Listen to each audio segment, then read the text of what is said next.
Hello everyone, इस video में हम जानेंगे ओटी टेक्नीशियन क्या है या ऑपरेशन थिएटर जिसे बोलते हैं। अगर आपको ओटी टेक्नीशियन करना है तो क्या क्या हमें नीड होती है, क्या क्या एलिजिबिलिटी होती है और ओटी टेक्नीशियन की हमें कैसे जॉब मिलती है और उसकी क्या सैलरी होती है, क्या फीस होती है।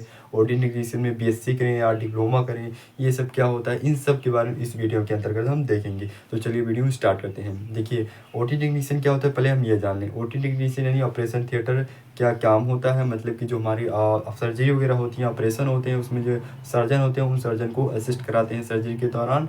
और ओटी टेक्नीशियन का जो काम होता है, जैसे कि एनेस्थीसिया दिए हैं तो एनेस्थीसिया टाइम उसमें असिस्ट कराना, ये सब एक ओटी टेक्नीशियन का ऑपरेशन थिएटर का काम होता है। अब बात करें इसकी एलिजिबिलिटी की, तो 12th pass out is compulsory. 12th pass out हों आप, वो भी साइंस साइड से, तभी जाके आप ओटी टेक्नीशियन कोर्स कर सकते हैं। अब बात करें हम बीएससी करें या डिप्लोमा करें, तो बीएससी जो होता है हमारे 3 ईयर का होता है, जो कि 3 से 4 लाख रुपए इसमें फीस लग जाती है। और डिप्लोमा 2 इयर्स का होता है, जबकि इसमें 1 से 2 लाख रुपए तक हमारा इसमें लग जाता है। जो हमारा बीएससी होता है या डिप्लोमा अगर हमें इसे करना है तो हम कैसे करेंगे। तो 12th पास आउट होने के बाद हमें तो कॉलेज की तरफ से हमें तो कॉलेज वाले एंट्रेंस एग्ज़ाम कराते हैं, या तो हम ऑनलाइन फॉर्म भरते हैं, जैसे कि हमारा सीपीटी या सीयूईटी का एग्ज़ाम देंगे तब जाके हमें कॉलेज में सिलेक्शन होगा। या तो कॉलेज वाले खुद अपना एंट्रेंस एग्ज़ाम कराते हैं, उस कॉलेज में एग्ज़ाम देंगे तब जाके हमारा सिलेक्शन होगा। तो 2 तरीके से होता है, तो अलग-अलग कॉलेज अलग-अलग इंस्टीट्यूट अपना कराते हैं। तो ये हो गया हमारा एडमिशन प्रोसेस। अब बात करें कि इसमें फ़ीस वगैरह की, तो फ़ीस वगैरह अलग-अलग कॉलेज की अलग-अलग फ़ीस होती है। जैसे कि अभी हमने बताया कि जो हमारा बीएससी होता है उसमें लगभग 3 से 4 लाख रुपए लग सकते हैं, क्योंकि ये डिपेंड करता है कॉलेज कौन-सा है, कॉलेज के ऊपर भी डिपेंड करता है। क्योंकि प्राइवेट है तो अलग-अलग प्राइवेट वाले अलग-अलग अपना फ़ीस लगाते हैं, और जो है गवर्नमेंट तो अलग ही रहता है।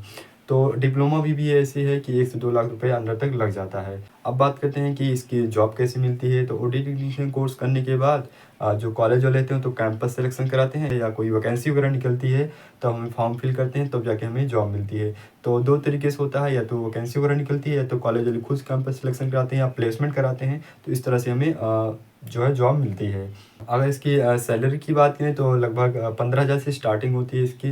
फ्रेशर में अगर हम लेंगे तो लगभग 15,000 से स्टार्टिंग होती है। तो अलग-अलग जगह अलग-अलग इसकी डिमांड होती है। जैसे कि आउट ऑफ कंट्री देखें तो आउट ऑफ कंट्री इससे ज़्यादा भी होती है। लेकिन अगर यहाँ हम देखें इंडिया में लगभग 15,000 से स्टार्टिंग होती है एक फ्रेशर की। जबकि आगे चल के ये धीरे-धीरे बढ़ती रहती है।